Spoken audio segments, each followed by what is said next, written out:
In this video, we're going to explore an objection to evidentialism. It's the one that one of the ones that Connie and Feldman bring up themselves, and it's one that I think Goldman would be worried about. So here's the case. So imagine that I believe Fred is an elephant, and I believe that if Fred is an elephant, then Rufus is a hippopotamus.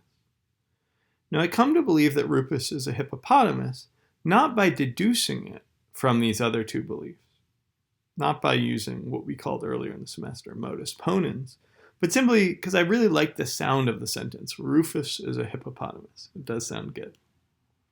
Now, according to evidentialism, my belief that Rufus is a hippopotamus is justified. Why? Because believing that proposition fits my evidence. Some of my evidence is that Fred is an elephant. Some other part of my evidence is that if Fred is an elephant, then Rufus is a hippopotamus. So from those two things, it follows that Rufus is a hippopotamus. So from my evidence, it follows that Rufus is a hippopotamus. So my evidence, so the belief that Rufus is a hippopotamus fits my evidence. But intuitively, this belief is not justified because I just only believe it because I like how it sounds. That doesn't seem like the kind of property a justified belief would have.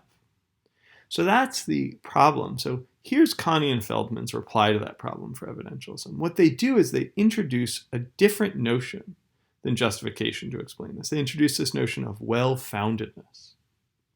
And well-foundedness, a belief is well-founded if it's justified, but also the justification is linked to the belief in the right way, to the formation of the belief in the right way. One must have formed the belief on the basis of the body of evidence that justifies it. And so, according to this reply, my belief that Rufus is a hippopotamus is justified because it fits the evidence I have. But it's not well-founded because I did not form the belief on the basis of that body of evidence that fits it. I did not form the belief on the basis of the body of evidence that is the justifier for that belief. And so we have these two notions now, justification and well-foundedness, and Connie and Feldman want to say, well, really you do have justification in that case, even though you might think it's weird at first. Really you think it's weird only because you're focusing on well-foundedness.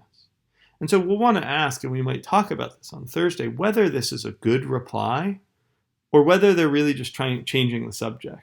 If they're just having an objection to their notion of justification and trying to get around it by sort of introducing this other notion and saying, hey, really you're thinking of this new thing we made up in this case.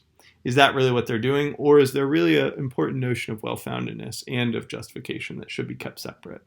And they're giving the right reply here. It's not so clear to me, so we should talk about this.